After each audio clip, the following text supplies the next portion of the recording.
Hai, Assalamualaikum dan salam sejahtera. Hari ini saya nak review 5 lagi buku saya, iaitu 5 daripada 116 buku yang pernah saya hasilkan. Okay, buku-buku ini adalah berjudul buku latihan imbuhan untuk para pelajar sekolah rendah di SK, Sekolah Kebangsaan Sekolah Dinas Cina, dan SJKT, Sekolah Dinas Kebangsaan Tamil. Okay, buku ni ada 5, bermula daripada tahun 2, tahun 3, tahun 4, tahun 5 dan tahun 6. Okey, apa yang ada dalam buku ini sebenarnya ialah tentang latihan imbuhan. Okey, ini adalah saya nak review sikit tentang isi kandungan dalam buku ini. Okey, ini buku surat pertama. Okey, buku surat kedua. Okey, kita lihat dekat sini kandungan ada buku ini ada 20 pelajaran dan 100 muka surat. Okay, apa yang ada dalam latihan yang ada dalam ini? Okay, contohnya latihan 1, okey, pelajaran 1, latihan 1. Okay, di sini ada gambar dan ayat pendek, dan ayat pendek ini merupakan ayat pendek berimbuhan, dan ada pilihan jawapan dalam kotak itu, dan kotak itu ada jawapan perkataan ditulis dalam bahasa Melayu berimbuhan, diambil, mengambil, ambil. Ada juga dalam perkataan bahasa Inggeris ya, di sini disertakan sekali. Ini bentuk latihan kedua, juga ada ayat pendek berimbuhan berserta bahasa Inggeris. Yang ketiga ABC, pilihan jawapan, ada perkataan bahasa Inggeris, juga jenis atau bentuk latihan yang seterusnya seperti ini, ayat-ayat pendek bergambar disertakan pilihan jawapan. Okey, dan juga ada bina ayat berimbuhan, yang betul juga disediakan untuk sebagai latihan. Okey, ini contoh saya ambil daripada buku untuk tahun 2.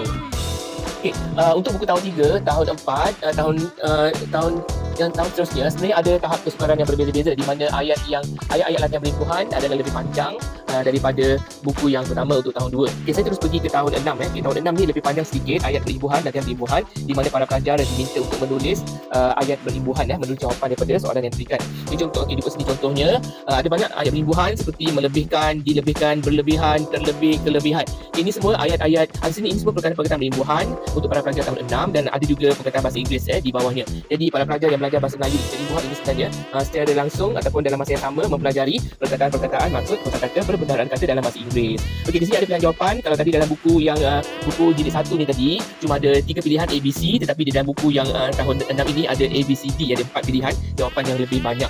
Dan ini adalah tahap kesukaran untuk tahun 6 berbanding dengan tahun 2, tahun 3 yang lebih mudah untuk dijawab. Dan ada juga bina ayat berimbuhan, bagaimana kita boleh berlatih menguji ketangkasan minda pelajar membina ayat berimbuhan. Dan ayat berimbuhan pula ini mestilah ditulis dengan ayat yang panjang, bukan 3-4 ayat sahaja, 4 perkataan sahaja. Okay, bentuk-bentuk lain ialah seperti ini, menulis mengisi tempat kosong dengan ayat-ayat berimbuhan yang sesuai dan tepat. Okay, begitu juga dengan soalan-soalan yang saya tunjukkan di sini. Ada banyak pilihan, ada banyak bentuk soalan sebenarnya. Bentuk-bentuk soalan ini sebenarnya, pelbagai bentuk soalan ini sebenarnya menguji ketangkasan minda seorang pelajar. Dan jangan pandang enteng sebenarnya imbuhan ini ramai pelajar yang masih tidak dapat menguasainya dengan baik.